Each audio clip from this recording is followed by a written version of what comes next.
I'm going to marry the woman I'm having an affair with, so divorce me. My husband says so, openly. And then he even said this to me. I need you to take care of my parents for my new married life. Huh? I'm counting on you from now on. I can't be with these insane people who don't even blame their own son for having an affair, but instead try to depend on me. So I told them something. My in-laws turned blue and got down on their knees to me as hard as they could. I am so sorry. My name is Mel. I am a 40-year-old part-time housewife. My husband and I have been married for about 16 years. We met through work. We are colleagues in the same company. We worked together on the same projects and went out for drinks. My husband was 2 years older than me and seemed to be a much more mature man to me at that time. He was funny and cool, and I fell in love with him at once. After a few dates, we started dating. After about a year of dating, he proposed to me, and we got married. I was very happy that I was going to marry the man I loved. I was only 24 years old at the time, but I think I really loved him because I still decided to marry him. After that, my husband and I worked together and had a happy married life. 3 years into our marriage, our son, Zach, was born. He was so cute. I thought he was an angel when he was just born. We were building a good family and were happy. I think it was a good thing that I quit my job after the birth because I was able to devote myself to raising our son and spend a lot of time with him. And I had a good relationship with my in-laws. When I visited my in-laws, they talked to me kindly with smiles on their faces and made me feel comfortable. I thought that we had a really happy married life. My in-laws love their grandson, Zach, very much, so they often came in our house or would invite us to theirs. Then my husband made this suggestion. Why don't we move in with my parents? Then they could see Zach every day and we could live in a big house without paying rent. Indeed, I thought his proposal was a good one. It was because of the good relationship between my in-laws and me at that time. My son is going to grow up and it would be better for him to live in a bigger house where he can live freely. So I agreed to live with them. However, I came to realize that my decision was wrong at that time. At first, I thought that living together was going very well. My parents-in-law seemed very happy to be able to live with their grandchild, and my husband seemed relaxed to be back at home.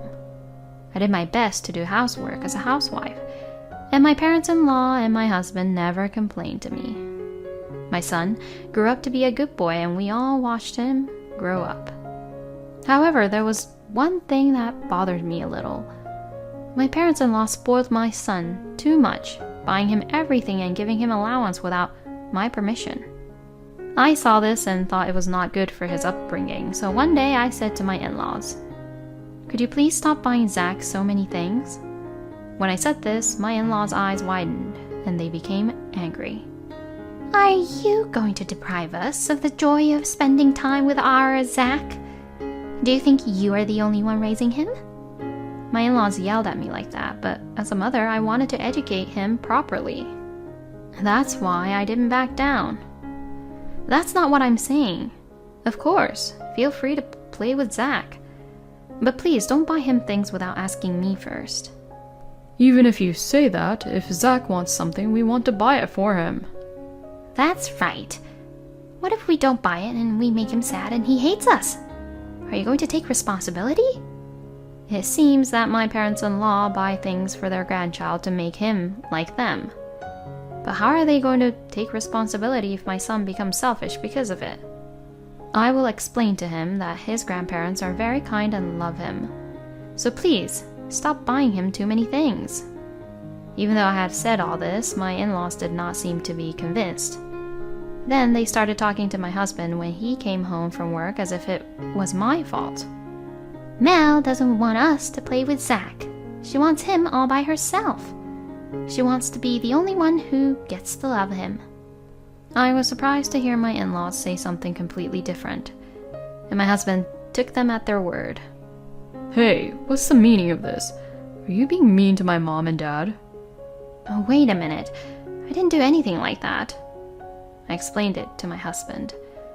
I told him that I just wanted them to stop buying too many things for Zach's sake. But he only believed what my in-laws said, not what I said. That's a load of crap. Don't lie to me like that. I'm not lying. So you think my parents are lying? My husband's eyes widened and he got angry like that. In the end, no matter how much I tried to explain, he believed what my in-laws said. I didn't think you were such a terrible woman. Since then, my parents-in-law have been cold to me. The food you cook tastes bad. You serve fish too often. Don't treat us like we're old, idiot. Don't embarrass my mother and father. You're such a useless wife. That's what they say to me every day. How can they keep abusing me like that? I think it's mentally exhausting to keep on being picking on, and so I even considered divorce. But my son was still small, about 5 years old at the time, and I had been a housewife since he was born and had not worked for a long time, so I was worried about whether I would be able to find a new job. Besides, I was not sure if I would be able to leave with my son. Under the current circumstances, my in-laws can take care of him and my husband has a stable salary, so they might decide that it would be better for them to take him instead of me. I did not want to give up my son just because things were not going well with my in-laws, so I just had to endure without divorce. My in-laws and my husband began to say worse and worse things to me because I didn't resist.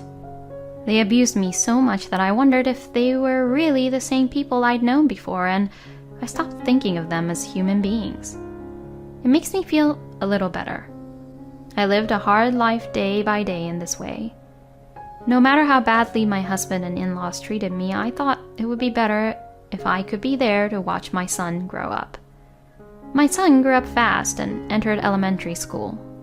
I was worried that he might become selfish because my in-laws had given him too many things, but he is a good boy at home, and it seems to be the same at school.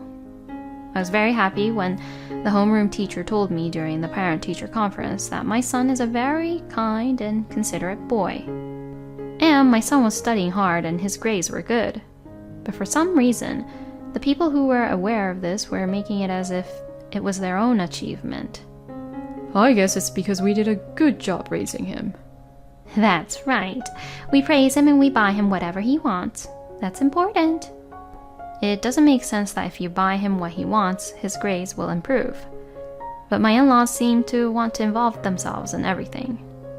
I just try to listen to them, praise my son's hard work. I never tried to bribe him with things like my in-laws did, but he still adored me. He always talked to me and told me about things that happened at school. I guess my in-laws did not like that. When my son reached middle school, the amount of things they bought for him increased. They used to buy him sweets and toys, but this time, they bought him the latest gaming consoles and games. No matter how much I tried to stop them, they wouldn't let me. So I had to teach my son not to play too much and to be punctual and keep his promises. But even then, my in-laws still got themselves involved in a troublesome manner. We feel sorry for him if he still wants to play. We want Zach to have fun, so we bought it for him. Then I would report it to my husband and he would yell at me. I was completely disgusted.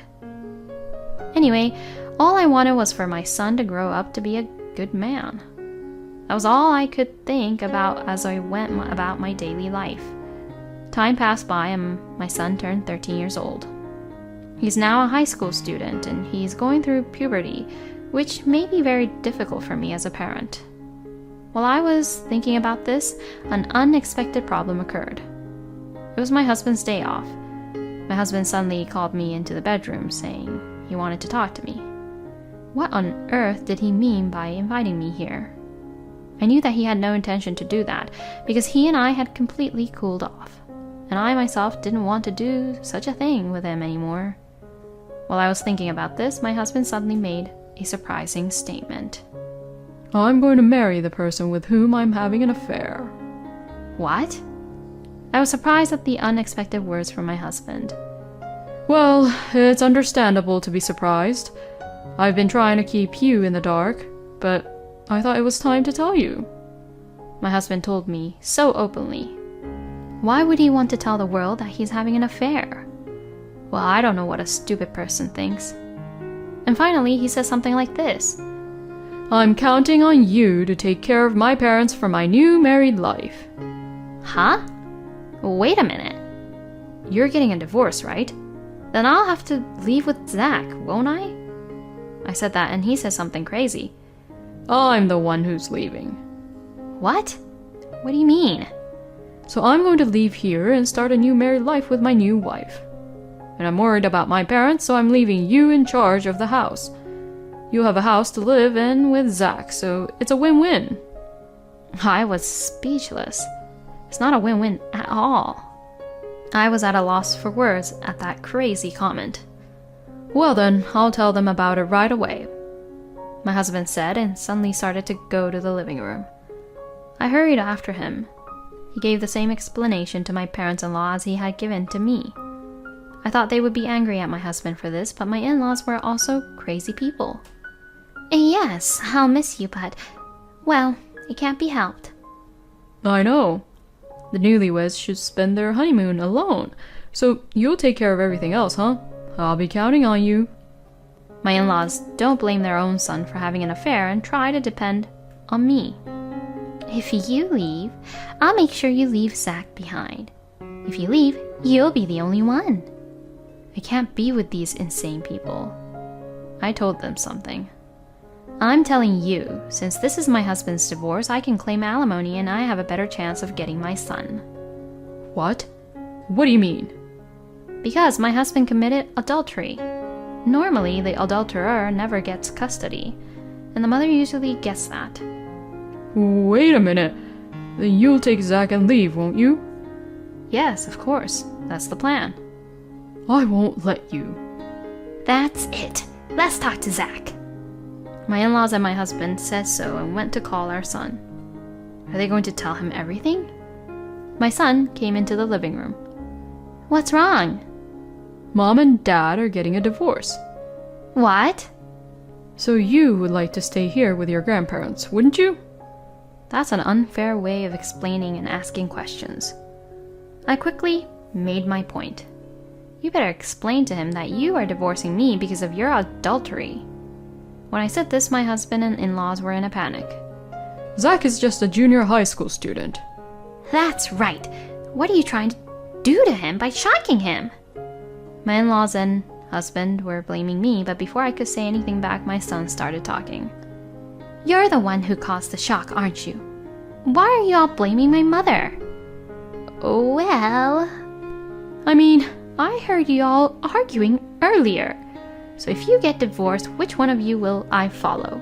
Of course, it's Mom. Zach, why? And don't you want to live with Grandpa and Grandma? You know, you were nice to me, but you were terrible to Mom, weren't you? To be honest, I can't forgive you. I despised you, and I despise Dad for not protecting her. Despise? My in-laws looked shocked. Anyway, I have one answer. I'm leaving here with my mom. From now on, I will protect her. Zach. I was so happy that my son was on my side. Then my in-laws turned pale and got down on their knees to me as hard as they could. We're sorry. Please don't leave this house. I don't want my grandchild to leave. My parents-in-law begged me. My husband too. Please, can't you guys stay here? He asked me again, saying that it's his plan. My son and I were not going to give in at any cost. Zach and I will no longer have anything to do with you. We will leave this house, and we will leave this house for good. I said this and started to pack up my things. My son joined me in packing his bag with only what he needed for the time being. Where are you going? I screwed up. If you guys go to your parents' house, Zach will have to change schools. Don't you feel sorry for him?" My husband said things like that and tried to keep us here until the end. But then my son said to him, "I'd rather change schools than to stay in this house forever. You should first be sorry for what you have done to Mom. The worst thing you did was to have an affair. Do you realize how much you've done to her?" My husband is being told off like that by a child who has just started high school. I tried hard not to laugh at how hilarious it was. My husband was kneeling on the ground with a pale face. My in-laws were so exhausted that they just slumped down on the ground. My son and I left the house, and I drove to my parents' house with him by my side. After that, I hired a lawyer and demanded divorce, alimony, and child support for my husband. Of course, I also demanded alimony from the adulterous partner. My husband thought that if I moved in with my parents, he would not have to pay child support. However, everything did not go as planned, and as a result, he had to pay alimony and child support. Furthermore, the affair partner also said that the story he had told her was different, and so he was eventually dumped. He is currently staying with my in-laws and putting most of his income towards alimony and child support. Incidentally, I told the neighbors about the affair and sent a certified letter to my ex-husband's workplace, so people around my ex-husband know about it, and they look at him coldly and refuse to get involved with him. "Because of you, we can't see Zach anymore." My ex-in-laws would blame my ex-husband. "It's because of my money that you have been living a good life, right?" It's said that they have been quarreling every day. My ex-husband sent me a message saying that he wanted to get back together with me, but I only read the message and blocked him. I also blocked his incoming calls so that he could not contact me at all. After I went back to my hometown with my son, I started working as an office worker for a friend of my father's company. Now, I am raising my son as a single mother with the support of my parents. My son has remained a kind-hearted child despite all that has happened, and he seems to be adjusting well to his new school. I will continue to work as hard as I can and watch my son grow up.